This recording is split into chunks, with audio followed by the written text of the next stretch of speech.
महापालिका निवडणूक भयमुक्त वातावरणात पार पाडाव्यात यासाठी पोलीस अधीक्षकांनी कठोर कारवाई करत गुन्हेगारी टोळ्यांचे कंबरडे मोडण्यास सुरुवात केली आहे। मिरजेतील शोएब काझी, कुपवाड एमआयडीसी मधील सूरज उर्फ रमजान शेख आणि विट्यातील राजाराम बोराडे टोळीवर हद्दपारीची कारवाई केली आहे। या तिन्ही टोळीतील एकूण 17 जणांना सांगली, सातारा आणि कोल्हापूर या 2 जिल्ह्यातून 2 ते 3 वर्षांसाठी हद्दपार केले।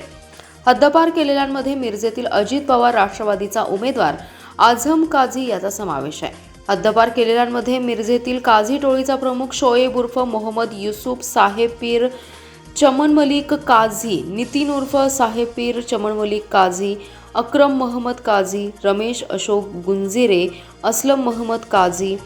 आझम मोहम्मद काझी, अल्ताफ कादर रोहिले, मोहसिन कुंडीबा गोदड, कुपवाड एमआयडीसी मधील टोळी प्रमुख सूरज उर्फ रमजान मौला शेख, टोळी सदस्य शब्बीर मौला शेख, सौरभ विलास जावीर, अर्जुन ईश्वरा गेजगे या 2 टोळ्यांना सांगली आणि कोल्हापूर या 2 जिल्ह्यातून 1 वर्षासाठी, तर विटा पोलीस ठाण्याच्या हद्दीतील टोळी प्रमुख राजाराम सोपान बोडरे, सदस्य सुदाम सोपान बोडरे यांना जिल्ह्यातून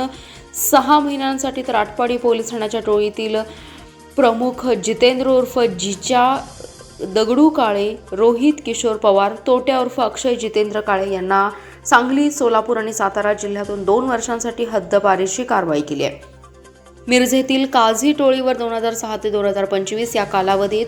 बेकायदेशीर जमाव जमवून गर्दी, मारामारी, धार्मिक भावना दुखावणे, नुकसान करणे, गंभीर दुखापत करणे, घातक शस्त्रे जवळ बाळगणे, खुनाचा प्रयत्न, चोरी, खंडणी, फसवणूक, विनयभंग यांसारखे अनेक गंभीर गुन्हे दाखल आहेत।